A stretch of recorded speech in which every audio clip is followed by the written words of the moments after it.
한파가 전국을 덮친 가운데 제주 한라산에 10cm 이상의 눈이 내렸습니다.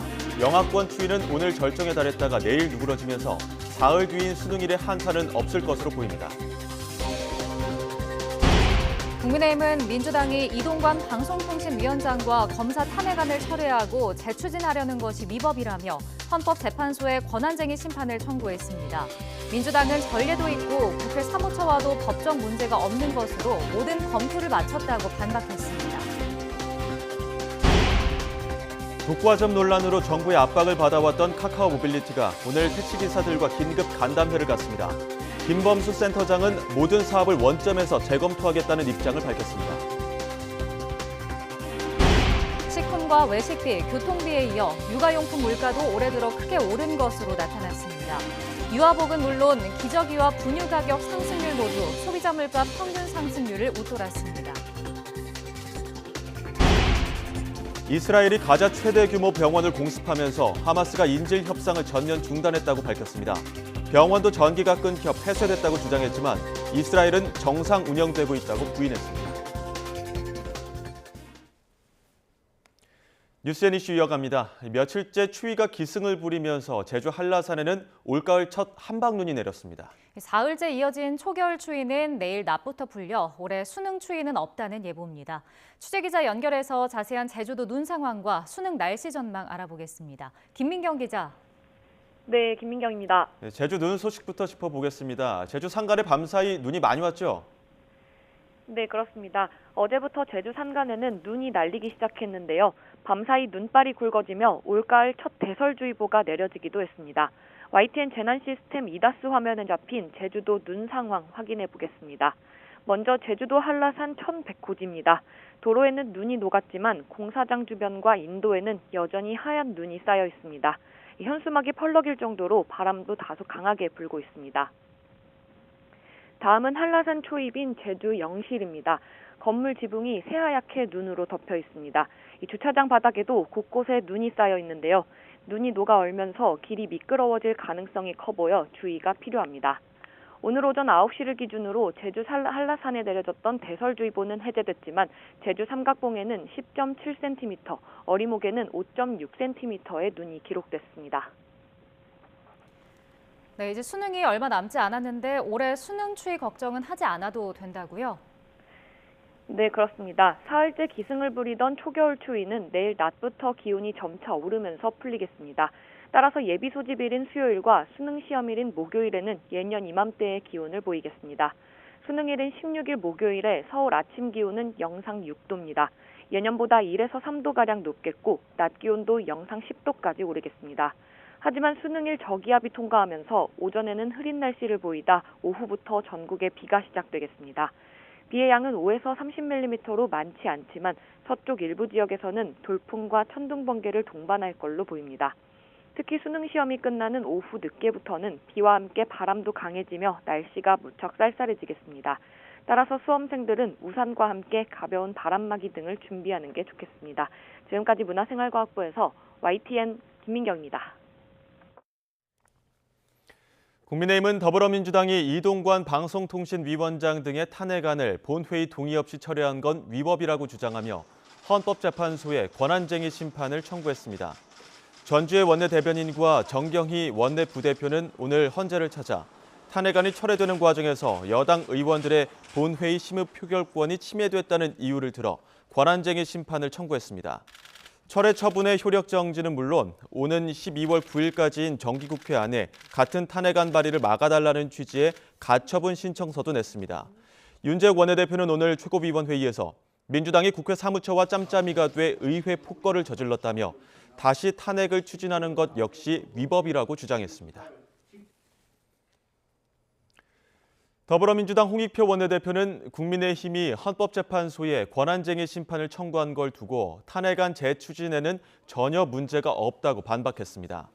홍 원내대표는 오늘 YTN 라디오 인터뷰에서 여당의 권한쟁의 심판 청구와 가처분 신청이 이 위원장 등 탄핵안 재추진에 영향을 주느냐는 질문에 이미 모든 법적 검토를 마쳤다며 이같이 밝혔습니다. 이어 과거의 전례도 있고 국회 사무처도 인정했으며 김진표 국회의장도 자신과 대화에서 민주당이 옳다는 말을 했다고 전했습니다. 민주당은 이에 따라 오는 30일과 다음 달 1일 국회 본회의에서 이동관 방통위원장과 이정섭, 손준성 검사에 대한 탄핵소추안 처리를 다시 추진한다는 방침입니다. 오늘 국회에선 이종석 헌법재판소장 후보자 인사청문회가 진행되고 있습니다. 이종석 헌법재판소장 후보자는 모두 발언에서 헌법재판소에 대한 국민 신뢰는 정치적 중립성과 독립성에서 온다는 걸 알고 있다며 엄격한 자세로 스스로 돌아보겠다고 말했습니다. 더불어민주당은 이 후보자가 윤석열 대통령과 서울대 법대 동기고 자녀 임기가 1년밖에 남지 않았다는 점을 지적하고 있고 국민의힘은 이 후보자가 문재인 정부 시절 청문회를 통과한 검증된 후보라는 점을 각각 강조하고 있습니다. 656조 9천억 원에 이르는 내년도 정부 예산안 심사가 오늘 본격적으로 막을 올렸습니다. 국회 예결특위 소위원회가 오전 10시에 시작됐는데요. 정부가 편성 제출한 예산을 심의하고 규모를 줄이는 감액 심사는 오늘 17일까지, 그리고 다음 주 월요일인 20일부터 24일까지는 필요한 예산을 추가 편성하는 증액 심사가 진행됩니다. 목표는 이번 달 30일 예결위 전체 회의에서 예산안을 의결한 뒤 본회의를 통과하는 겁니다. 하지만 벌써부터 회의적인 전망이 나오고 있습니다. 이 예산안에 대한 여야 입장차가 극명하기 때문인데요. 가장 큰 쟁점은 연구개발, R&D 예산과 정부기관 업무 추진비와 특수활동비 등 증감 여부입니다. 애초에 정부가 과학계 카르텔을 없애겠다며 R&D 예산을 올해보다 16% 넘게 줄였는데 민주당은 이를 복원시키려고 추진하고 있죠. 권력기관 특수활동비 예산안을 둘러싼 이견도 만만치 않습니다. 특활비 TF를 구성한 민주당은 대통령실과 법무부, 감사원을 비롯해 사정기관의 업무 추진비 등을 대폭 줄이겠다고 예고했습니다. 그뿐이 아닙니다. 순항을 가로막는 암초는 곳곳에 도사리고 있습니다. 민주당은 예결위 전체 회의 당일인 이번 달 30일 본회의에 이정섭, 손준성 검사, 그리고 이동관 방송통신위원장 탄핵안을 다시 내놓을 계획입니다. 또 지난 4월 패스트트랙으로 지정된 대장동 50억 클럽, 그리고 도이치모터스 주가 조작과 관련한 김건희 여사 등 이른바 쌍특검도 이번 달 안으로 상정할 수 있도록 추진하고 있습니다. 예산안 처리 법정 시한은 다음 달 2일입니다. 하지만 시작부터 여야 사이에 험난한 싸움이 예고된 터라 올해는 과연 언제쯤 예산안이 통과될 수 있을지 관심이 쏠리고 있습니다.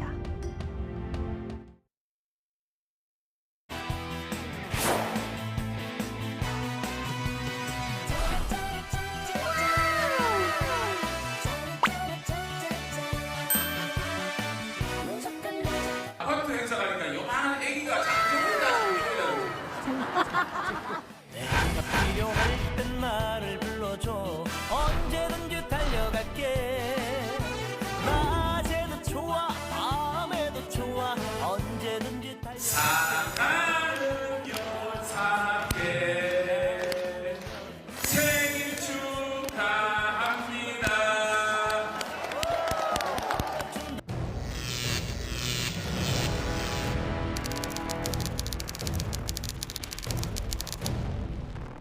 굉장히 단도적으로 말씀드리면은 우유를 마실래 아니면 매를 좀 맞고 우유를 마실래, 매를 좀 맞고 우유를 마실래, 이런 입장입니다. 저는 안에서는 안 됩니다. 다 알아요.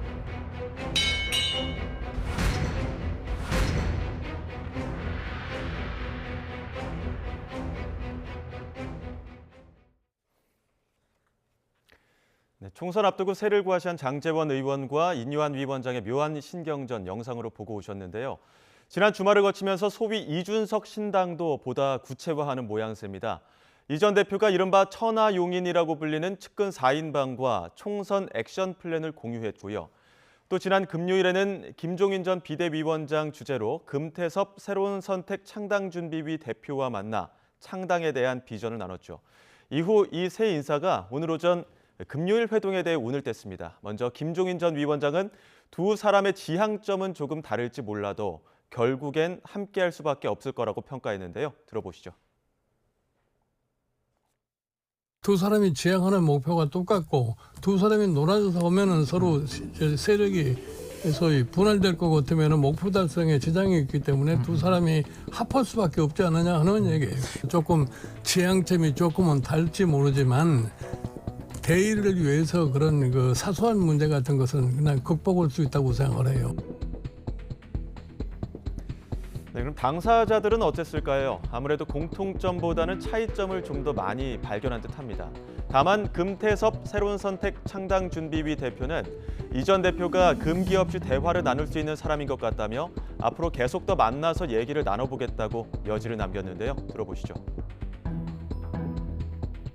이준석 대표는 국민의힘의 직전 대표이기 때문에 예. 당에 대한 어떤 애착도 있고 이게 좀 잘 됐으면 좋겠다는 그런 생각들이 많을 겁니다. 근데 제가 생각하기에는 지금 우리 양당 다 어떻게 고쳐 쓰기가 어려운 상황이고 이 양당 구조를 깨지 않으면 한국 정치의 미래가 없다고 생각하기 때문에 그 부분에 대한 인식이 같으냐. 근데 이제 이번에 대화를 해보니까 저랑 사실 생각이 다른 점도 많고 차이가 많은데 예. 그래도 대화가 되고 얘기가 통한다. 진짜요? 계속 더 만나서 얘기를 해보겠다고 생각하고 있고요. 예. 이준석 대표도 그럴 겁니다.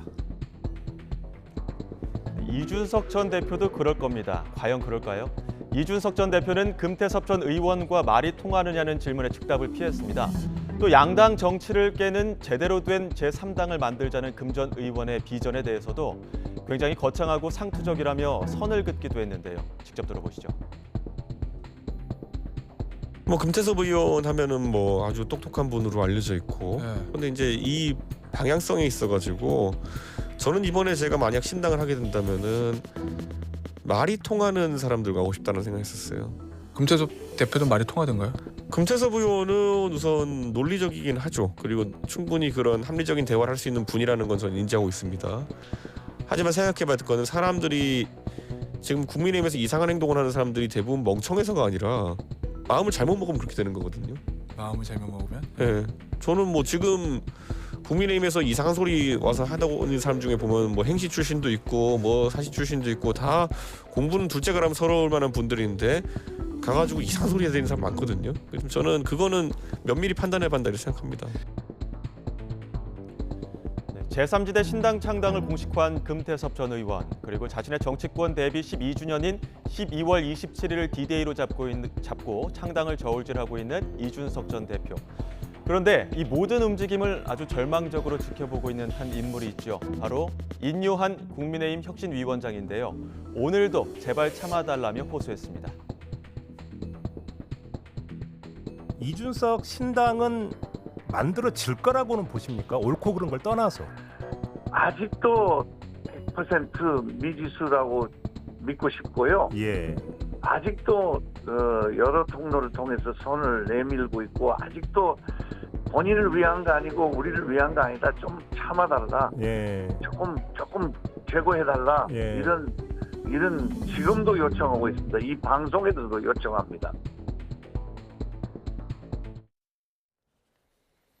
네, 다음 소식입니다. 오세훈 서울시장은 오늘 오전 서울시청 집무실에서 백경현 구리시장을 만나 구리시의 서울 편입과 관련한 대화를 나눴습니다.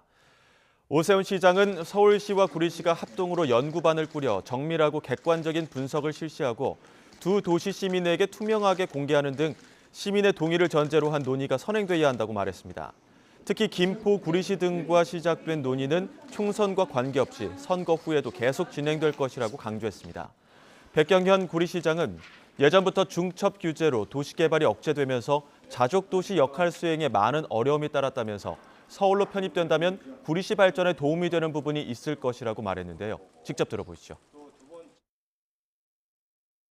구리시는 인구가 약 19만 명의 전국에서 가장 작은 도시로서 자족도시로서의 기능을 발휘하기가 매우 어렵습니다.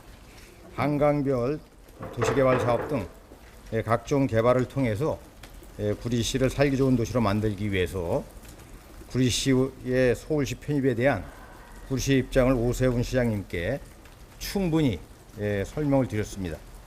앞으로도 구리시는 구리 시민들에게 도움이 될 수 있는 방향으로 편입 문제를 추진할 것이며 구리 시민을 위한 최선의 방법이 무엇인지 깊이 고민하고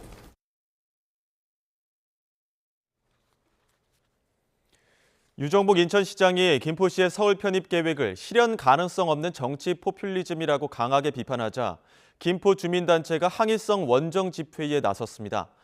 김포 검단 시민연대는 오늘 오전 인천시청 앞에서 집회를 열고 1994년 김포군 검단면을 인천시로 편입시킨 사람이 당시 유정복 김포 군수라며 검단 주민 56%의 찬성 의견으로 검단을 인천으로 넘긴 것은 맞고 김포 시민 대다수가 원하는 서울 편입은 실현 불가능한 허상이자 정치쇼인가라고 지적했습니다. 그러면서 유정복은 김포에서 관선 군수 1회와 민선 김포시장 2회를 거쳤고 김포 시민들은 이후에도 유정복을 내리 3번 국회의원으로 만들어줬다며 정치인 유정복을 만든 건 파라리 김포 시민이라고 덧붙였습니다.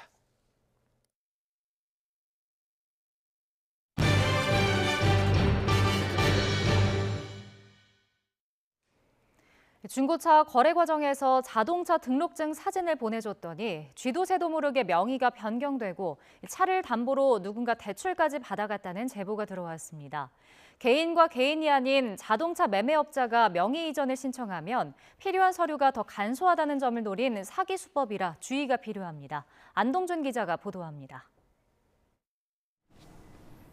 7년을 모은 자동차를 팔기 위해 중고차 매매 사이트에 매물을 올린 A씨는 누군가로부터 연락을 받았습니다.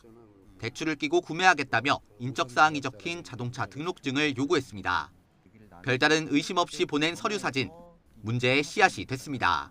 사진으로 이렇게 이루어진다는 건 상상조차 할 수 없는 일이잖아요. 문서를 내가 준 것도 아니고. 구매 희망자가 계약금 100만 원을 보낸 뒤 소식이 끊긴 점이 찜찜해 자동차 등록증을 떼봤더니 이미 명의가 3차례나 바뀌었습니다. 자동차를 담보로 대출도 2천만 원이나 잡혀 있었습니다.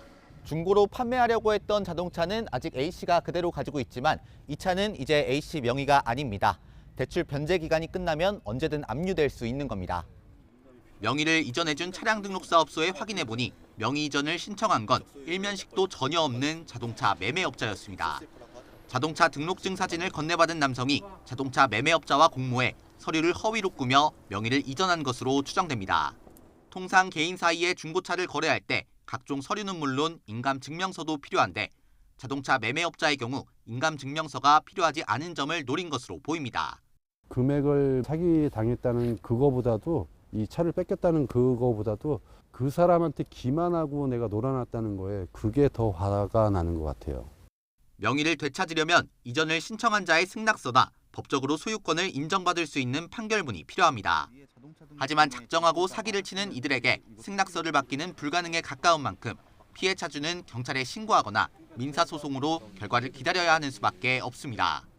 여기에 드는 시간과 비용은 고스란히 피해자 몫입니다. A씨 차량 명의를 이전해준 차량 등록사업소는 최근 비슷한 사건이 전국에서 발생하고 있는 것으로 안다면서 주무부처인 국토교통부에 제도적 허점에 대한 개선을 요청했다고 밝혔습니다. A씨처럼 차량 명의로 대출이 발생한 경우 제도 개선 전에 차량이 먼저 압류될 수 있어 긴급 구제 또한 필요하다는 지적이 나옵니다. YTN 안동준입니다. 서울 도심에서 80대 건물주를 살해하고 도망친 30대 남성이 경찰 추적 끝에 붙잡혔습니다. 범인의 행적이 담긴 CCTV를 삭제한 이웃 모텔 업주도 함께 체포됐습니다. 박희재 기자가 보도합니다. 사우나와 모텔, 고시원 등이 함께 입주해 있는 서울 영등포역 주변 6층짜리 건물입니다. 옥상으로 통하는 출입구에 사람들의 출입을 막기 위해 경찰 통제선이 쳐져 있습니다. 80대 남성이 옥상에서 피를 흘린 채 숨져 있다는 신고가 들어와 경찰이 수사에 나선 겁니다. 숨진 남성은 이 건물의 주인이었습니다. 신고한 건물관리인은 건물주가 목 부위에 상처를 입고 쓰러져 있었다고 밝혔습니다. 금방 그냥 한두 시간 지난 것 같아요. 죽은 데가 그냥 피가 막 나고 그냥 뭐 그 피가 그냥 허거서 몸띠 머리 그냥 다. 경찰은 사건 직후 30대 건물 주차관리인 김모 씨를 유력한 용의자로 지목하고 추적에 나섰습니다. 주변 CCTV 분석을 통해 기차를 타고 도주한 사실을 파악한 경찰은 강원도 강릉역사에서 4시간 만에 김 씨를 체포했습니다. 경찰 조사 결과 김 씨는 평소 건물주가 자신을 무시해 불만을 품어 범행을 저지른 것으로 알려졌습니다. 경찰은 이와 함께 범행 직후 옆 건물로 도망친 김 씨의 행적이 담긴 CCTV를 삭제하는 등 증거를 없앤 이웃 건물 모텔 운영자 조모 씨도 검거했습니다. 경찰은 김 씨의 범행 경위와 더불어 조 씨가 범행을 공모했는지 여부도 조사할 방침입니다. YTN 박희재입니다. 경찰청 국가수사본부가 지난 10일 구속 송치된 전청조 씨에 대한 사기 혐의 고소고발이 17건 접수돼 서울 송파경찰서에서 병합해 수사하고 있다고 밝혔습니다. 이 가운데 2건은 전 펜싱 국가대표 남현희 씨도 함께 고소된 것으로 파악됐습니다. 경찰 관계자는 남 씨가 전 씨의 사기 행각에 가담했을 가능성을 포함해 폭넓게 수사하고 있다면서 전 씨와의 추가 대질 조사도 검토하고 있다고 말했습니다. 또 지난 10일 남 씨에게서 이미 제출받은 휴대전화와 태블릿 PC에 이어 추가적인 포렌식 분석도 검토하겠다는 방침입니다. 알뜰폰 유심을 이용해 카카오톡 계정 2만 4천여 개를 만들어 시중에 유통한 일당이 경찰에 붙잡혔습니다. 부산경찰청 사이버범죄수사대는 카카오톡 대포 계정 생성 조직원 60명을 전기통신사업법 위반 혐의 등으로 입건하고 주범 12명을 구속했다고 밝혔습니다. 이들은 지난 2021년 4월부터 지난 5월까지 알뜰폰 유심으로 개통한 전화번호와 별도 신청한 이중번호를 이용해 카카오톡 계정 2만 4천여 개를 만들고 개당 2만 5천 원에서 3만 원에 판매해 22억 원을 챙긴 혐의를 받고 있습니다. 이들이 판 카카오톡 계정은 지난 4월 서울 강남 학원가에서 발생한 마약 음료수 협박 사건 등에 이용되는 등 사기 범죄에 주로 쓰인 것으로 조사됐습니다. 카카오 택시를 운영하는 카카오 모빌리티의 이른바 갑질 논란이 커지면서 정부가 전방위적인 압박에 나섰죠. 창업자인 김범수 미래이니셔티브 센터장이 모든 사업을 원점에서 재검토하겠다며 자진 개편에 나섰습니다. 지난 1일이었습니다. 윤석열 대통령이 국민 60여 명과 비상경제 민생회의를 가진 자리에서 카카오 택시에 대한 불만이 제기됐는데요. 당시 윤 대통령 이렇게 답했습니다. 카카오 택시 독점적 지위를 이용하는 횡포가 너무 심합니다. 독과점의 그 어떤 부정적인 행위 중에서도 아주 부도덕한 행태니까 여기에 대해서는 반드시 우리가 조치 방안을 마련해 주십시오. 가장 큰 불만은 택시기사들로부터 나왔습니다. 카카오 모빌리티가 택시기사들에게 받아가는 수수료가 과하다는 겁니다. 최근에는 경쟁사 가맹택시는 코를 주지 않는다는 지적도 나왔습니다. 소비자들의 불만도 적지 않습니다. 일단 무료로 서비스를 시작하면서 현재 시장 점유율 95%를 차지하게 됐는데 고급화 전략이나 팁 서비스를 도입하면서 사실상 요금을 끌어올리는 결과를 가져오고 있다는 주장입니다. 정부가 전방위 압박에 나선 배경도 이런 불만 때문입니다. 공정거래위원회는 경쟁사 가맹택시에게 코를 주지 않은 건 시장 지배적 지위 남용이라며 검찰에 고발하겠다는 뜻을 밝혔고요. 금융감독원은 택시기사들로부터 돈을 받아 관리하는 회계 처리 과정에 문제가 있다면서 감리에 나서기도 했습니다. 이 같은 압박과 무관하지 않겠죠. 창업자인 김범수 미래이니셔티브 센터장 오늘 아침 비상경영회의를 열어 모든 사업을 원점에서 재검토하고 올해 말에 가시적인 방안을 내놓겠다고 밝혔습니다. 오후에는 카카오 모빌리티와 택시 기사들과의 간담회도 예정돼 있습니다. 이제 일상생활의 일부로 자리 잡은 카카오 택시. 갑질 논란을 불식시키고 상생 방안을 내놓을 수 있을지 주목됩니다.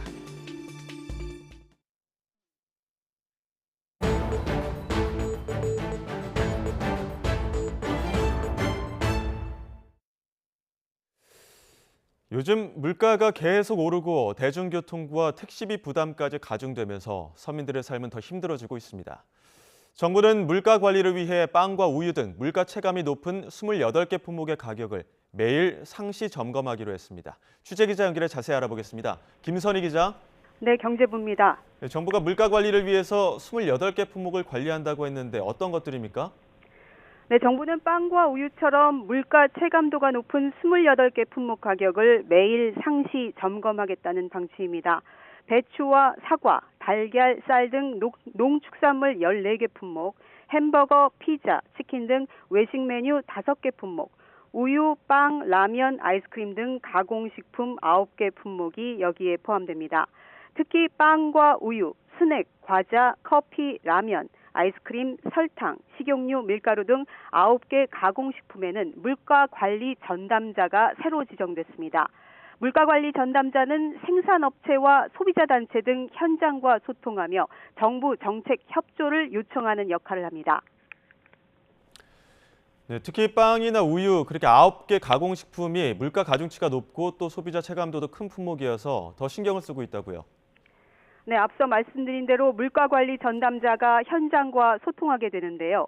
생산업체, 소비자단체와 소통하며 애로사항을 발굴하고 해결 방안을 마련해 정부 정책에 협조를 요청하기로 했습니다. 9개 가공식품에 대해서는 해당 기업을 방문하거나 여러 업체와 간담회를 열어 협조를 구하는 방안도 검토하고 있습니다. 농식품부 관계자는 지금까지는 차관과 실국장이 업계를 찾았지만 앞으로는 실무 전담자들이 품목별로 활동에 나서기로 했다고 말했습니다. 일각에서는 과거 정부의 빵 사무관이 부활했다는 지적도 나오면서 정부의 과도한 간섭이 아니냐 이런 이야기도 하던데요. 네, 그렇습니다. 정부의 간섭이 지나친 것 아니냐는 지적이 나오고 있는데요. 이와 관련해 추경호 부총리 겸 기획재정부 장관은 어제 오전 KBS에 출연해 조금 과장된 표현 같다고 말했습니다. 물가는 정부 혼자 안정시킬 수 있는 게 아니고 각계가 함께 해야 할 부분이 많은 만큼 간담회를 통해 협조를 구하는 차원이라는 겁니다. 직접 들어보시겠습니다. 빵 생산 공장에 가서 일일이 원가를 조사하고 이런 양태가 전혀 아니고 함께 물가 안정을 위해서 협조를 유도한다. 이런 차원의 자연스러운 대화 또 물가 안정을 위한 노력의 일환이다. 이렇게 이해를 해주시면 고맙겠습니다. 네, 정부가 여러 부담을 갖고도 품목별로 물가 관리에 나선 건 그만큼 철저히 하겠다는 것이죠?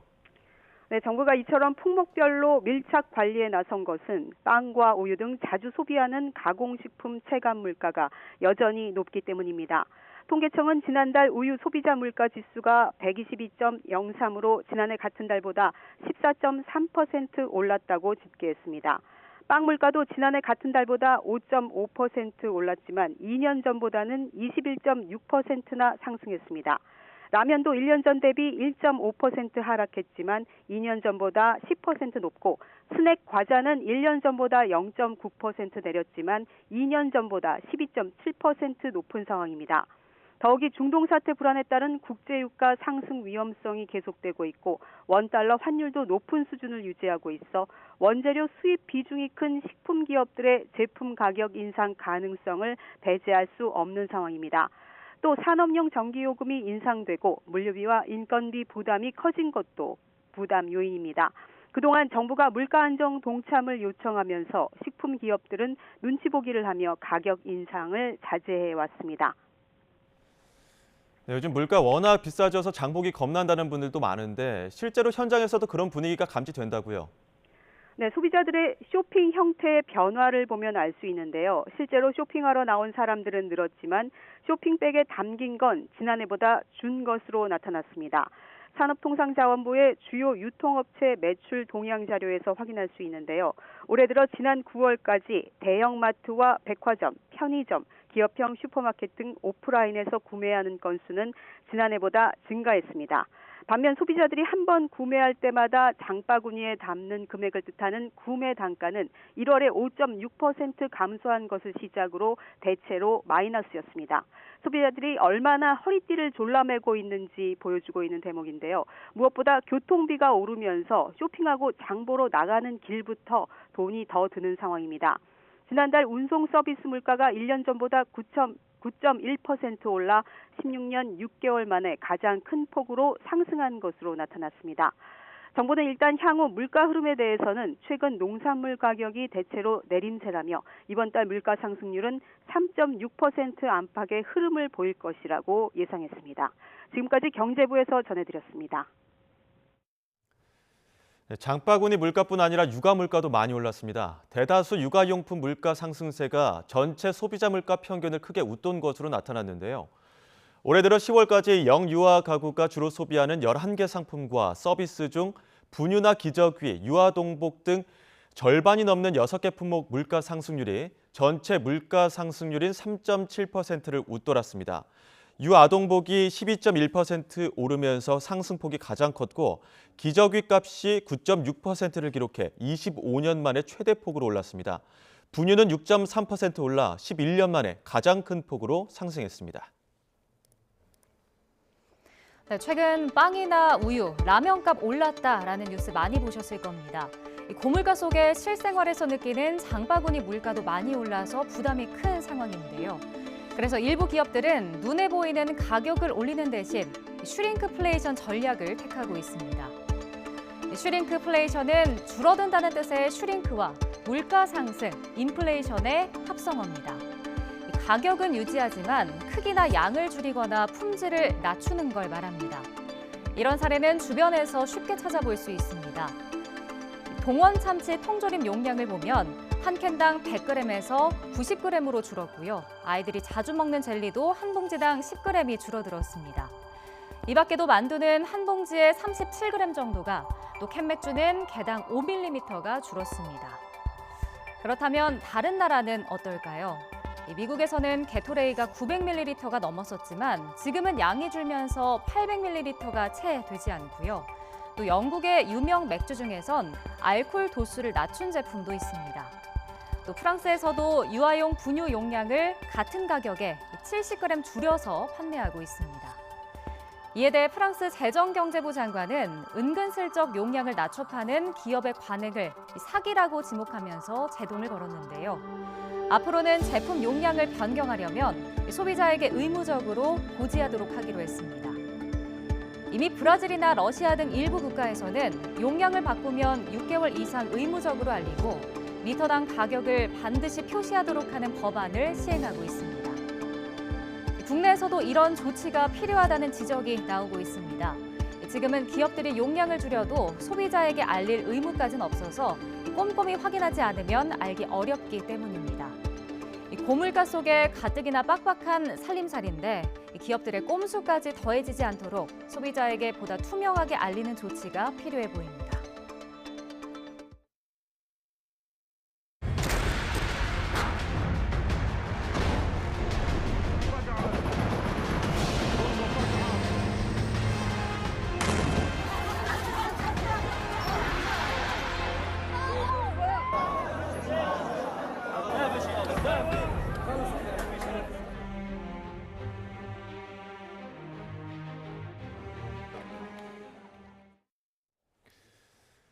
가자 지구에서 가장 안전해야 할 병원들이 이딴 폭격과 전기 공급 중단으로 폐쇄되고 있습니다. 특히 산소 공급이 필요한 중환자실마저 가동하지 못하면서 치료받지 못해 숨지는 환자가 늘고 있습니다. 류재복 기자의 보도입니다. 가자지구 알시파 병원의 신생아 모습입니다. 인큐베이터에 있어야 할 갓난아이들이 나란히 침대에 누워 있습니다. 전기 공급이 끊겨 신생아실 운영이 멈췄기 때문입니다. 이 아기들은 바이러스에 감염되거나 폐혈증에 걸릴 가능성이 크다는 의사 진단입니다. 어두컴컴한 마당에 모여 있는 사람들. 커다란 폭발음이 들리자 황급히 병원 안으로 몸을 피합니다. 침대조차 배정받지 못한 어린 환자가 병원 바닥에서 고통에 몸부림칩니다. 의료진이 호흡을 되살리려 안간힘을 쓰지만 의식을 잃어가는 듯 점차 손발의 힘이 풀립니다. 병원은 이미 병실과 다른 공간의 경계가 무너졌습니다. 사방에 피 흘리는 환자뿐입니다. 가자지구에서 규모가 큰 병원 3곳이 운영을 완전히 멈췄습니다. 전기와 물자가 끊긴 데다 이스라엘군 폭격도 계속되기 때문입니다. We nearly sure that we are alone now. No one hear us, but we want someone to give us the guarantee that they can evacuate the patient. 급기야 병원을 탈출하는 사람들이 늘고 있습니다. 가장 안전한 곳으로 여겼던 병원이 더는 상처를 고치고 몸을 쉴 장소가 아닙니다. صار يخبط جزايف علينا وشردنا طلعنا من الشفا كلها وابني صوب في رجله ما قدرتش انا اخده معايا ضله في المستشفى مرمي ما قدرتش تعبت خفت. 가자지구 병원 36개 가운데 18개, 의료시설의 3분의 2가 가동을 완전히 멈췄습니다. 하지만 이스라엘은 병원을 공격하지 않았으며 안전한 대피로를 보장하고 있다고 주장했습니다. YTN 유재복입니다. 주말 사이 이스라엘과 하마스 간 전쟁에 대한 시위가 유럽 곳곳에서 열렸습니다. 영국 런던에서는 30만 명이 모여 팔레스타인 지지를 외쳤고 프랑스 파리에서는 반유대주의 타파를 촉구하는 대규모 행진이 이어졌습니다. 보도에 최영주 기자입니다. 영국 런던의 시내 한복판에 발 디딜 틈이 없이 많은 인파가 몰렸습니다. 팔레스타인을 지지하는 시위대 행렬로 손팻말을 들고 시내 전역을 행진합니다.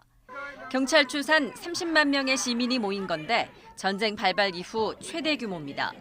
이들은 이스라엘군의 무차별적인 민간인 공격을 규탄하고 휴전을 촉구했습니다. I'm on the side of humanity. I don't know who's right in the Palestinian and Israeli thing, but I think people should stop dying. 행진은 런던 중심부를 관통해 미국 대사관까지 이어졌는데 이 과정에서 반대 시위대와 부딪혀 경찰과 충돌하면서 무더기 연행되기도 했습니다. 프랑스 파리에서는 반유대주의가 확산한다는 우려 속에 이를 타파해야 한다며 수만 명이 모였습니다. Tant mieux qu'ils soient là. On n'est pas là pour faire de la politique, on est là pour une manifestation pour la bonne cause et pour l'antisémitisme. On n'est pas là pour faire de la politique. 이날 시위에는 엘리자베트 보른 프랑스 총리를 비롯해 좌파 성향 정당 대표들과 함께 극우 정당인 국민연합의 마린 르펜 의원도 참석해 눈길을 끌었습니다. 스페인에서도 친팔레스타인 시위와 반유대주의 타파 시위가 잇따라 열렸고 벨기에와 독일에서도 비슷한 시위가 이어졌습니다. 국제사회 반대 속에도 이스라엘이 가자 지구에서 무차별 공습을 이어가면서 유럽 곳곳에서의 찬반 시위도 점점 격화하고 있습니다. YTN 최영주입니다. LG가 KT에 3승 1패로 앞서 있는 프로야구 한국 시리즈가 오늘 저녁 잠실 야구장에서 5차전 경기를 갖습니다. LG는 5차전에서 시리즈를 마감하겠다는 생각이지만 벼랑 끝에 몰린 KT도 총력전으로 맞서 플레이오프 때처럼 대반전을 노린다는 각오입니다. 취재기자 연결합니다. 김상희 기자. 네, 스포츠부입니다. 네, LG가 3승 1패로 앞서 있는데요. 아무래도 우승을 위한 8부 능선은 넘었다라고 봐야겠죠? 네, LG는 남은 잠실 3경기에서 이제 한 경기만 승리하면 29년 만에 학수고대하던 한국 시리즈 우승을 달성하게 됩니다. 역대 한국 시리즈에서 3승 1패로 앞선 팀이 우승한 경우는 17번의 대결 중 16번이었으니까요. 확률로는 94%에 달합니다. LG 선수들 그만큼 자신감에 차 있고 홈에서의 축배를 준비하고 있습니다. 하지만 KT도 플레이오프에서 2연패 뒤에 3연승으로 대역전극을 펼쳤던 만큼 또 한 번 반전과 기적을 꿈꾸고 있습니다. 선발 투수만 놓고 볼 때는 객관적인 전력상 KT가 LG에 앞서 있기 때문에 일단 5차전을 잡으면 분위기를 가져올 수도 있다는 생각입니다. 일전을 앞둔 두 팀 감독의 각오 들어보겠습니다. 분석 잘해서 5차전에 좋은 타격 보일 수 있도록 준비하겠습니다. 5차전도 많이 찾아주셔서 응원해 주시면 꼭 승리로 보답할 수 있도록 열심히 하겠습니다. 준비 잘해서 우리가 또 플레이오프도 업셋도 했기 때문에 마지막 또 3승하기 위해서 준비 잘하겠습니다. 네, 한편 KT가 지금 1차전을 이기고 내리 3연패를 당했는데 특히 4차전에서 많은 점수를 내주면서 무기력한 모습이었거든요. 선수들이 많이 지쳐 있나요? 네, 4차전에서 KT가 15대 4로 대패를 했죠. 물론 마운드에 힘이 빠진 것도 있지만 알포드와 박병호 등 중심 타선의 타격 부진도 문제로 지적되고 있습니다. 선발 클린업 트리오의 4차전까지의 양팀 성적을 한번 비교를 해봤습니다.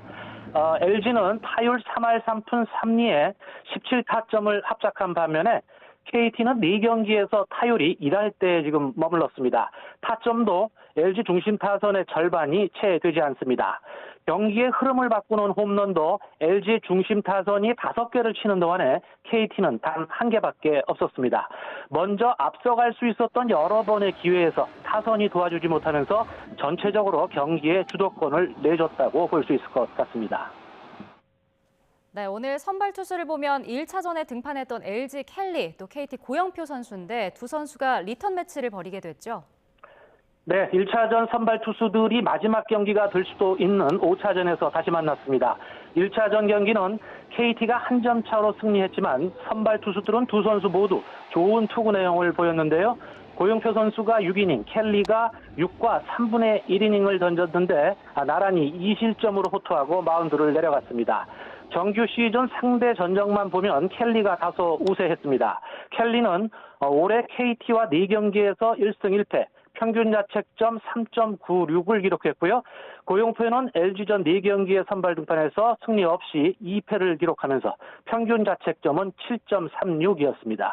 시리즈가 계속될수록 사실 선발보다는 매경기 출격 대기를 해야 하는 불펜 투수들의 피로 누적이 걱정이죠. 특히 KT는 철벽을 자랑하던 손동현 그리고 박영현, 김재윤 투수가 최근 경기에서는 실점을 많이 하고 있는 모습을 보였습니다. 아무래도 벼랑 끝으로 몰린 고용표 선수가 켈리보다는 오늘 부담감이 클 것으로 보이는데 1차전처럼 반드시 6이닝 이상을 소화해줘야만 KT로서는 반전의 기회가 있습니다. 물론 KT는 고용표가 부진하면 선발 쿠에바스나 벤자민이 바로 올라오는 총력전을 펼칠 겁니다. 오늘 경기에서 끝내고 싶은 LG와 반격을 노리는 KT. 오늘 5차전이 과연 올 시즌 가을 야구의 마지막 경기가 될지 궁금증이 커지고 있습니다.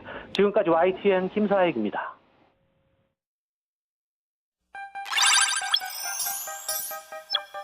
빨간 꽃 노란 꽃 꽃밭 가득 피어도 하얀 나비꽃 나비 담장 위에 날아도 따스한 봄바람이 불고 또 불어도 미식은 젤도 돈에 돌아가네 흰 구름 송구름 탐스러운 애기 구름 짧은 샤스 짧은 치마 뜨거운 여름 소금땀 비지땀 흐르고 또 흘러도 미식은 젤도 돈에 돌아가네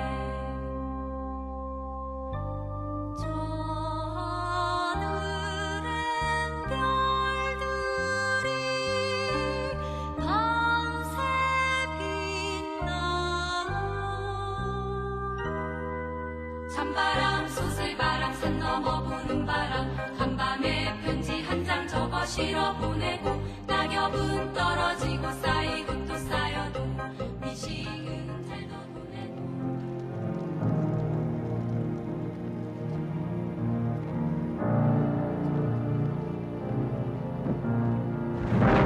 왜 여기서 밥을 주지 않아! 우리는 기계 아니다!